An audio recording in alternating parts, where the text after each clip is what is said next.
this is what we have found. Stanley Greenspan, who's a researcher, has found that 20 minutes of command-free time a day is gold for a child's brain, especially in the infancy, toddlerhood years. But over time, and I've heard Daniel Amen even talk about this, 20 minutes of command-free time. I wrote about this in Safe House a number of years ago, in the book I wrote on emotional safety in kids. This technique, I think more than anything else, is one of the most fascinating plays in awakening the heart of your kids. And I tell you, when you start the day with your child in 20 minutes of command-free time, there's so many mornings where Micah will come up to me and say, Daddy, will you play Shoots and Ladders? Or will you play Trains with me? Or coming out of Christmas, will you play Polar Express with me? It's like, if you start your day there, you are giving them the fuel they need for the rest of the day. I won't lose hope in the night when the fire's growing dim. I'll just let go and I'll try. Help me walk this road and find my way back home.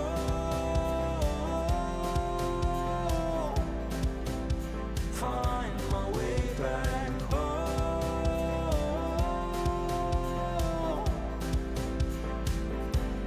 Find my way home. Welcome back to the Famous and Known podcast. We are in our last episode of season 2, Awakening the Heart. Say last season. I was like, we are? No, We're we're just getting not. started. We're just getting started. In the Guys, new year. we're in the new year. Welcome to the new year. I hope your new year is off to a great start. Tonight, by the way, is our first Tender and Fierce Cohort number 1 meeting. It is also the very first field experience coaching cohort meeting.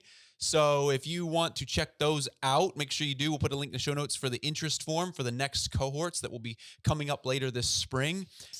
We're so super excited about that starting tonight. I love it. And we're ending this series, this season on Awakening the Heart. We talked about the heart of the woman, of the man. We talked about emotions. We talked about nervous system. We talked about awakening the heart of your family last week, which this week now we're talking about awakening the heart of your child.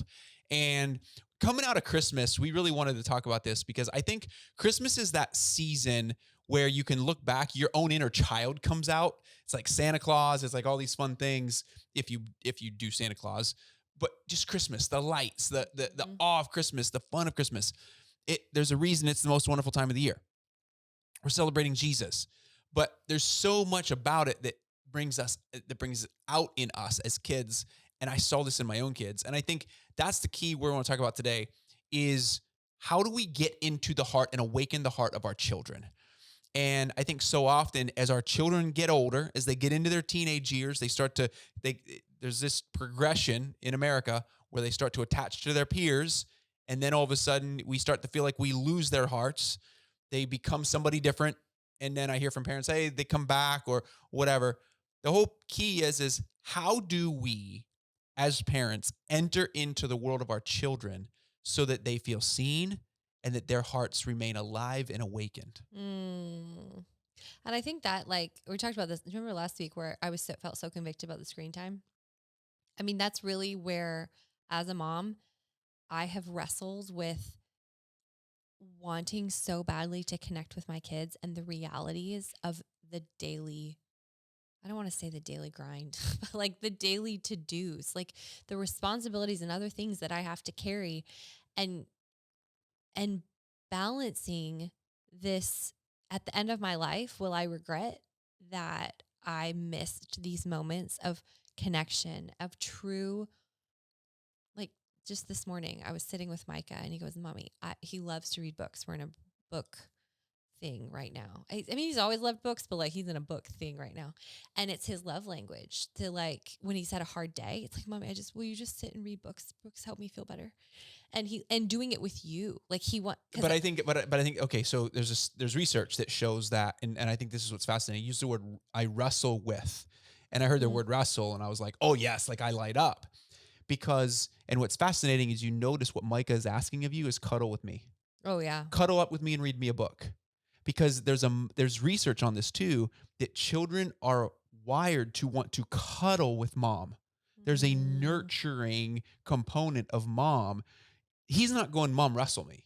No, that's so true. But he's going, Dad, wrestle me. Dad, fight with me. Dad, you want to fight? Dad, will you Oh, play with me? That's the oh, love language of our kids. oh, he's saying today because his brother and sister got mad at him for something, and justifiably. I mean, they should have been mad at him, and then he's all upset. He goes, "They don't love me. They don't love me." I was like, "Buddy, they love you. They love you." And he's going, "They don't." I said, "Why do you keep saying that? Because you know that they love you." And he goes, "I just want you to hold me so I feel better." I was like, "Buddy, you just need to ask me to hold you so you feel better, Yeah. versus keeping saying that, using your words." Because holding it increases oxytocin in their brain. Oh, and we the just oxytocin rocked. in their Yeah. brain is secreted more significantly. Doses of oxytocin are secreted more in our children's brain when they're being held by mom, and more so than when they're being held by dad. Oxytocin's being secreted more so in the brain when they're wrestling or they're Whoa, playing with with dad. dad. When they're playing with So dad. you get to play and I get to cuddle. Yeah. Let's go. Yeah. Because if it's like another And it's not that round dad of shouldn't cuddle, and it's not that trains- mom shouldn't play.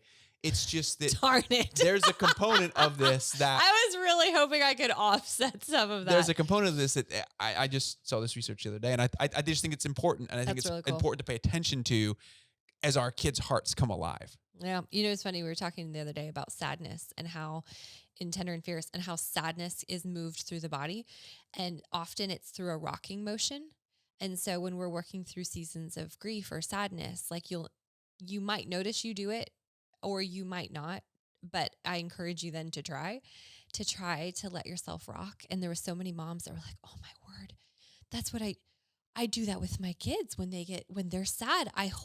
That's our thing. We just rock. And that's what I do with my kid today. We just rock, but we lose it for ourselves. We forget that we actually need it still too. So I just want to call that out there too, is like the nurture and the rocking that we do with our children that creates these bonds in oxytocin. I don't have the research on that for adults anymore, but that I do know that is how sadness moves through a body. And so like even for yourself, like you're walking through seasons of like allowing yourself to like truly like rock yourself back and forth. If you're watching on YouTube, you're watching me do it, but it's powerful. I mean, it's how we're designed. I can speak to oxytocin In for adults? Yeah, I can speak to that very clearly. Okay, go ahead. Yeah.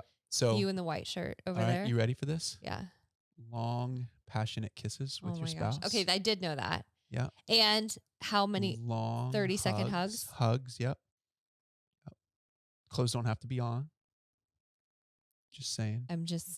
Everyone is picking up. If we really want to do oxytocin in the brain for you, honey, just, offering offering I'm some suggestions. offering my services. Yeah, so let's go back to our children. So awakening Okay. the hearts of our kids. That's how kids are created, by the way, if you didn't realize that.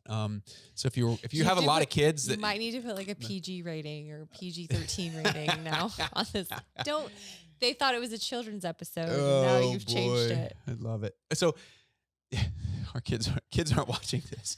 Awakening the heart of your kids. Maybe they are. So awakening the heart of your children is, and this is what we have found. Stanley Greenspan, who's a researcher, has found that 20 minutes of command-free time a day is gold for a child's brain, especially in the infancy, toddlerhood years. But over time, and I've heard Daniel Amen even talk about this, 20 minutes of command-free time. I wrote about this in Safe House a number of years ago in the book I wrote on emotional safety in kids. This technique, I think more than anything else, is one of the most fascinating plays in awakening the heart of your kids. And I tell you, when you start the day with your child in 20 minutes of command-free time, there's so many mornings where Micah will come up to me and say, "Daddy, will you play Shoots and Ladders? Or will you play Trains with me? Or coming out of Christmas, will you play Polar Express with me?" It's like, if you start your day there, you are giving them the fuel they need for the rest of the day. And command-free time basically is you're not dictating the play. You're not saying, "Hey, let's go play basketball. Hey, let's go do what I want to do." You're going, "No, what do you want to do? And how can I enter into your world so that our kids come alive doing the very thing that they want to do with the most important person in their life?" Yeah. And that's you, mom and dad. And real talk, like I know how hard that is. We both know how hard that is, where you're like, this is the last thing I want to do right now. And yet you will see, I mean, there is such beautiful fruit that comes from it. And I think the expectation is like, if I give into this, they're going to require or ask this of me all the time. Like they're going to expect that I play with them on the floor all day. Like I've got stuff to do. And it's not true. It's like it gives them the vitamins and the like love tank fill up for the day. And then you'll find they go off and they do their independent play and they, they're good, but they need us first. And I used to have that so flipped where I was like, let me do my quiet time. Let me, if I was waking up late and it's like, let me have my time and I'll get to you later. And that does not work the same way, I've learned. Yeah. No, I think, and this is why, as we talked last week, waking up before your kids, at least for me, right. is But it's so the mornings incredibly that important. It's didn't necessary. happen, Yeah. it's the morning and you're like, Yeah. I And just, you have to say yes, and you don't want to say and yes. you don't want to say yes, but it actually long term through the day, I found it is a much more peaceful, less behavior issues. Yeah. And they do like for 20 minutes of command free time, you'll watch behavior issues in your kids. Absolutely. 100%. Like resolve. If you're really struggling, like you have like 7, 8 kids and you're like, I can't do 20 minutes with each child a day. That's totally fine. Find the child who most, is like maybe there's behavior issues. Maybe they're struggling at school.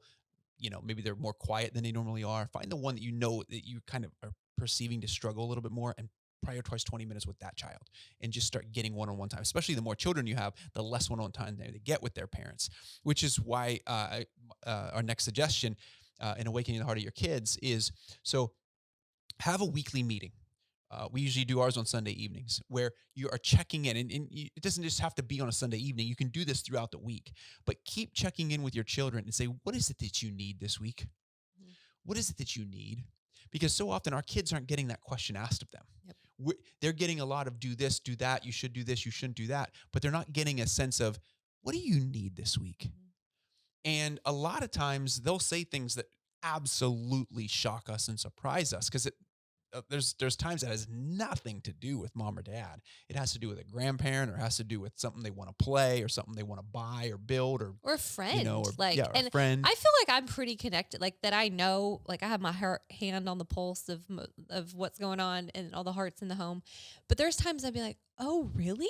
I didn't even know you were missing that person or that you were. Okay, or Landon's new working out thing. Like, that's been, it's like, oh, I didn't realize you were into that now. Okay, great. We can make time for that. Yeah, and I think so asking them what is it they need, and when there's multiple children, a lot of times they might say, hey, I just want time with you, mom. Yeah. Or I just want time with you, dad.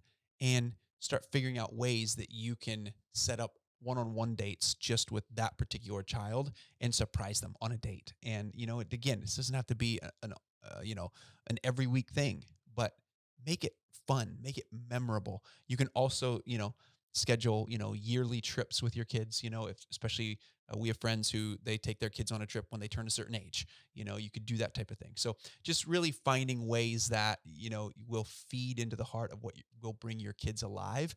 And I mean, part of that for us in our everyday life, as we talked about last week, is having animals. Our kids have wanted animals. And so we have really changed a lot of our lifestyle because it's blessed us too. But I don't know that it's something you and I would have chosen necessarily if they weren't choosing it. So, oh no. So it's like they're choosing this. Maybe the chickens. I do love Yeah, that's true. I do love that. Do love my eggs in the morning. So, but it's like, those are things that to do. So that 20 minutes of command free time, and then asking your kids, what is it that you need?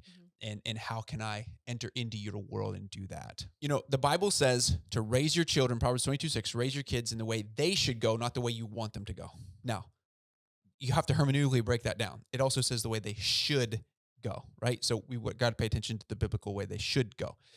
However, it says in the way they should go, not the way you want them to go. So we want to enter into our child's world to find the God-given strengths, gifts, talents, the things that God has planted in them. But to be able to find those things, we've got to be able to become students of our kids and learn to like the things that they like, or at least learn about the things that they like. And so start celebrating your kids for who God created them to be, not who you want them to become. Yeah. And so this is another way to bring your kids' hearts alive, is to start helping them study and learn the things that they love, and then you becoming a student of that as well, and letting them take the lead in that. It builds confidence, it brings their heart alive, and you get to enter into their world and be able to bring, you're not just helping them bring their heart alive. Their heart is coming alive with the person they love the most, with the person they feel the safest with their biggest fan, and that's you, mom and dad.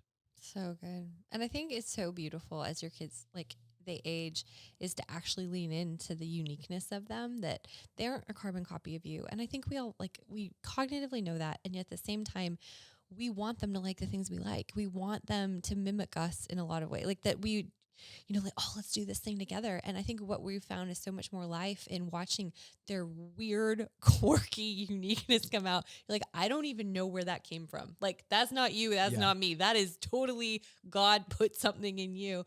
And it's so fun to add it to the mix of the family. Like, I don't want you to be a carbon copy of me. I already exist, and I get so tired of listening to myself talk. And I need someone that talks different than me and thinks different than me and loves different things than me. And you bring such beauty and spice to our family that I don't add. And yet in those early years, that's just not the way I saw it. Like, I just saw it as like forming them into a mold. And now I'm like, let me see your little ginger spiciness come out, because it's so unique and creative. It's the creativity of God in people. And that's been a beautiful thing to enjoy in our kids. Yeah. And I would say this too, this is where I've been challenged. You've heard me talk about this if you've been a listener on the podcast, is the joy that is within me that I didn't have before. I used to take life way too seriously. I used to probably let fear guide my decisions as opposed to letting the voice of God guide my decisions. And I just realized that if I want to have joyful children, I've got to become joyful. I've got to be joyful. And wave your hanky. I'm waving a hanky. So you don't even have a hanky, but it's invisible. It's invisible. It's in my mind. I So feel it, though. Listen, every now and again, when the Floor is Sand song comes on in your home, oh my gosh, jump on the stinking couch. It's lava, babe. Lava. The floor is lava. Floor is lava. I mean, sand would probably be that song comes on in the worst. house. You got to jump on the couch. Oh my gosh, that song. If I hear that song one more time, I will jump on the couch. You will jump on the couch because it's it's lava and you don't want to get burned. Actually, yeah, totally. But it's amazing to see how excited they get when we do participate versus when we don't. Right. It's like, we can crush a whole lot of joy. Let's be so honest. We, mom, dad, we're joy crushers a whole lot of times. And I have loved watching your transformation of going from now you're the joy bringer. And or you just come alongside them in their in their joy. But it's so different. I don't know. I know when I'm doing it, when I'm squelching it, because I'm all serious and oh my gosh, through holidays where you're cleaning and getting things ready and you're trying to do all the things and you're just serious. That's function Not just the mode. holidays, but It's not just the holidays, but it felt intense in that season Yeah. because we had so many people in our house and all of that. And so to just realize that that doesn't have to be our role. We don't have to squelch joy. We can actually be the one that is silly and whimsical and wondrous. Where's the wonder and the awe where you go outside and you allow your kids. That was one thing my mom did for me that I do with my kids now. And I know it's because she did it for me, but she'll go out, whenever we're outside, she'll be like, look at this leaf. oh man, she's unbelievable at that. She's like, look at the shape, look at the texture. And then she's always she has her voice of imagine God was okay, so today I think, it'd be fun. And it always starts with God's idea of it'd be fun, or it'd be funny if I animals and all the things. Yeah. And so our kids now notice all the details, but we get to be the ones that bring the wonder and the joy, because then theirs is met with ours. It might be different. They may not care as much about the leaf, and yet I bet as adults they will. But that they see that wonder is lovely and joy is lovely, and it's not just something that is grown out of, I guess. That right. It's something that we want to still foster in them, and I think that's what allows their heart to stay. And joy lit. is not fostered in screen time and in stressful situations and in constant moving from thing to thing. So go back and listen to that episode last week if you haven't, on the 7 ways to transform the heart of your family. because that's a key one. Like we have to be joyful. And when we're not joyful, we are, at least for me, when I'm not joyful, it's because I am overwhelmingly busy and I just haven't paid attention to my own heart. And so that's when I become the joy squelcher. So, I think And we, can I say that too, though? Yeah. In order to connect with the hearts of our kids, we have to be connected to our own. yeah, We have to know what's going on inside, because you can survive in function mode for a really long time, realizing, and when you're in function, which I'm not going to go back to nervous system stuff, but we've talked about this a lot over the course of the podcast, is when you are in fight or flight, like that mode, you are not able to connect in relationship. Maybe I should say that again. You are not able to connect in relationship because you are functioning out of a part of the brain and literally like a nervous system pathway that is different than the one that is necessary to connect in relationship. So it's not that like I can function and be in like go power mode and be in relationship. They can't coexist. So we actually have to move out of that state in order to connect. So if you're feeling like so disconnected, just realize it's probably because you're in fight or flight. And that can be really concerning. That's why Tender and Fierce began, by the way. So if you're looking for help in that, women, please join. Because you can absolutely learn how to move out of that.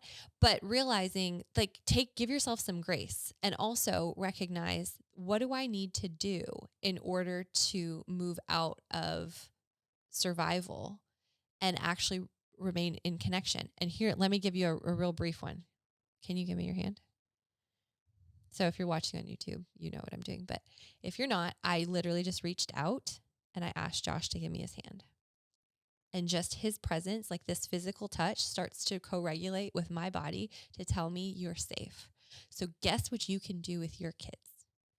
Touch them, hold their hand, put your hand on, rub their back. It's not just for them, it's doing it for you. It'll start to regulate you. So if you're struggling to connect with your kids, go to physical touch first. If that's just like arm around them on the couch. If that's, does this feel weird? You look very like formal. Like I'm just wondering if it works for your husband too. If you're feeling disconnected. Are you feeling more connected to me right now? I am. Oh, I'm just wondering if that works too. If you're feeling disconnected from Yeah. me, go to physical touch I'm sorry. first. I was talking about the topic of the podcast right now, but yes, Lovey, it Yes. very much works for Yes. husband and wife. Yes. But to just say, like, start there, and you will start to notice you start to lean back into your kids again. And you don't need That's to so good. say a lot, but to literally just touch them Yep. and hold that. Like, I don't mean hold it like a Yeah. static touch, but not just like pat, not a quick hug and go, but a hug and linger. And notice your instinct. When your child, let's just say it's a toddler, is throwing a fit in a public place, you're walking somewhere, you're going somewhere, and what's your instinct to do? It's to reach out your hand and get them to hold your hand.